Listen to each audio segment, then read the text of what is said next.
Hey, welcome back to the channel if you're returning. If this is your first time, my name is Mac, in my garage, and this absolute mammoth of a fuselage fury that sits before us is Irene, my 1970 Plymouth Custom Suburban station wagon. Man, you must need some type of commercial license to operate that thing. Now, just talking briefly, the last video on the channel was actually the first video in quite a while to crack over 300 views. So a big thank you to all the people who watched, liked, and commented on that video. Greatly appreciate all of the support. And I guess what would be considered standard fare for 50-plus-year-old vehicles, we've moved away from cosmetic related issues and back into the realm of mechanical. So what we'll do is we're going to go ahead and jack up the back of the car. I've got my little jack stand sitting over in the corner, and we'll talk about the issue that we have today. Yeah, maybe chalking the front tire would help as well. Just a thought.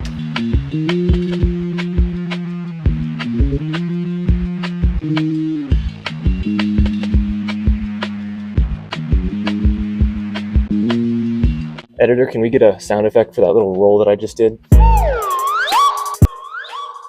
the editor, but shh, he's sleeping. Well, you know, honestly, looking at the underside of this car, it's covered in undercoating and they got it on just about everything, but you know, it's pretty solid. These being unibody construction and all. And you know what? There's a leak from the oil pan and from the transmission pan and a leak from the rear end, but that's neither here nor there. And here's what we got going on. Underneath the car, and I looked at the leak coming out of the rear extension housing seal. So we'll go ahead and zoom in on that area, and I'll show you exactly what I'm talking about here. I wish I had a lift, but I don't. Use my forearm as leverage to push up underneath the drive shaft, and hopefully you'll see exactly what I'm talking about here.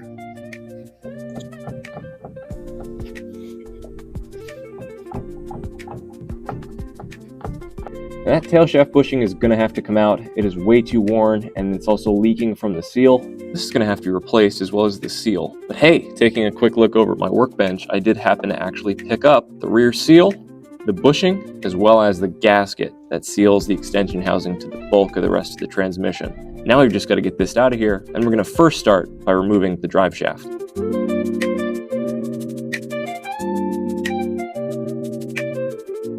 Just a little flat blade, and we'll go ahead and pry this up and out of the way. Hopefully avoid hitting my phone.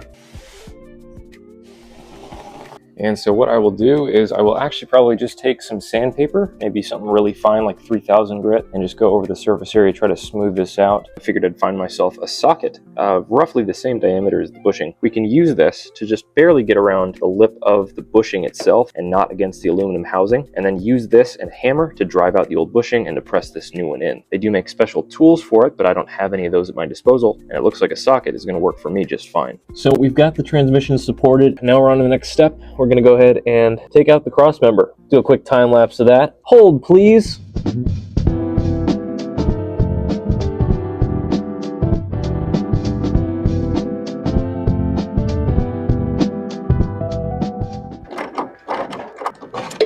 Oh, I think it's gonna go. There she goes.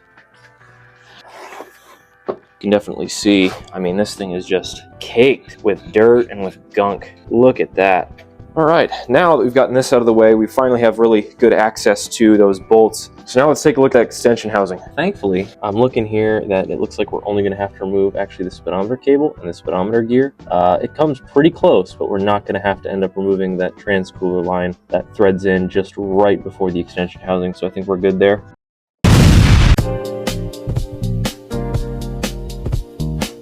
All right.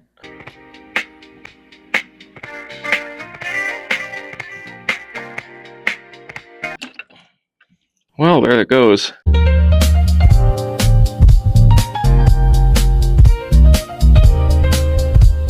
All right, and with all of the 6 bolts removed for the extension housing, the last piece to the puzzle is going to be actually having to remove snap ring that retains the bearing on the tail shaft. Basically have to remove the rear transmission mount itself. Find yourself a small plate that's held in place with 2 Phillips screws. You take those off, and now you've got an access window to be able to use pliers to get that snap ring out of there. It should slide off, no problem.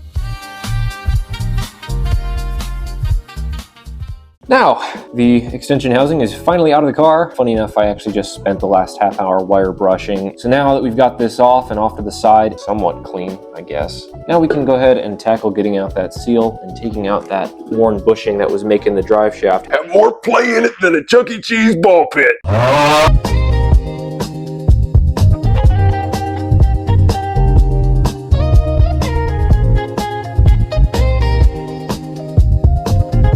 And just a quick gander. There's a couple of really deep gouges. I have no idea where these came from. I didn't see any major defect that was on the yoke. My fingernail's getting caught in some of these.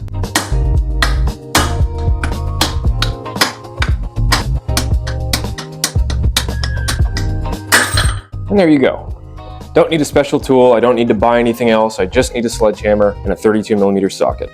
Oh, it actually took out the snap ring in the fall. I can just put this right back in. That'll be fine.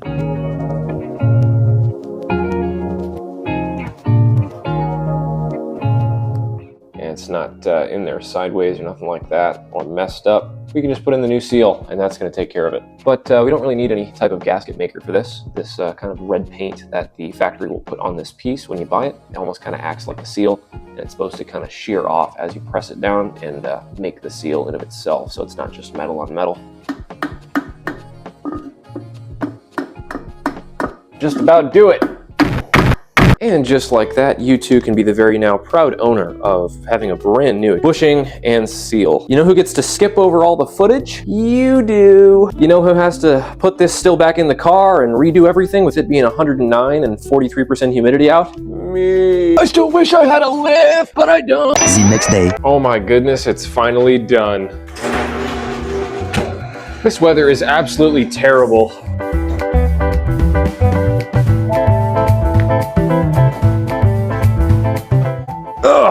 This weather absolutely sucks. I'm done with summer physically and mentally. Today is not any better than it was yesterday. I think it's like 107 and the humidity is right around 25%. I had to change my t-shirt like 3 times being outside for any longer than 15 minutes and I'm just drenched with sweat. But the entirety of the job is done. Everything is back. We put the extension housing back and the drive shaft as well. Now we did some preemptive measures, at least to the best of my ability. That way when I reassembled things, I was making sure to put them back where they were. I also used a medium strength blue Loctite on all of the bolts for the extension housing, made sure that the gasket was lined up and all that, made sure that the extension housing was going back on straight, no issues there. Using my forearm as leverage again, I can go ahead and push up on the drive shaft, and all of that prior slack that was from the added clearance from the worn bushing is gone. It's nice and snug. I also made myself, from some cork sheet I had lying around, a new gasket for the little cover that covers the snap ring, goes over the bearing on the tail shaft. Well, I think that's gonna just about do it for this video. Thank you so much for watching if you made it this far. And as always, please leave a like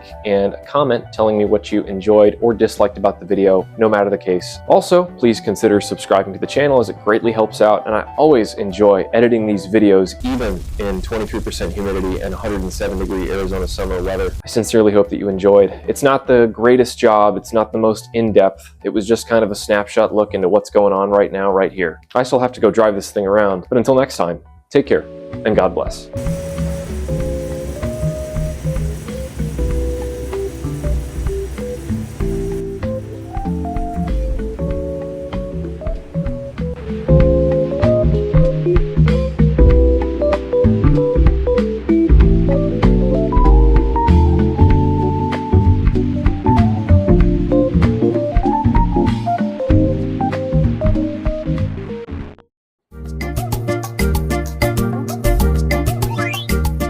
I teleported in wrong. Give me a sec.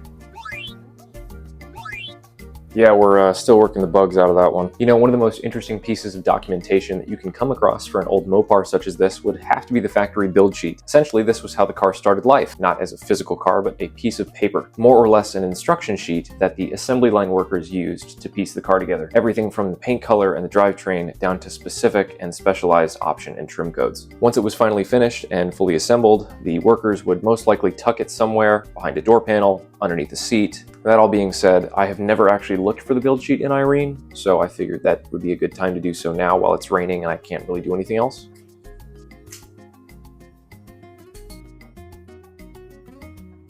I think the first place to check reasonably right would be the just, you know, back seat. Oh my goodness. Come closer, you gotta check this out. No, seriously, get over here. Like, come closer. Okay, too close. Try to steady the camera here so we can see. Check that out. There it is. Right there. Definitely at some point going to take this out, try to save as many of the pieces as I can, and have them laminated and secured in my binder with all the rest of the paperwork and title. That is extraordinary to still find after 55 years. So cool. I'd love to stay and chat. My ride's here, and I've got to go brag to people now that I've got the build sheet.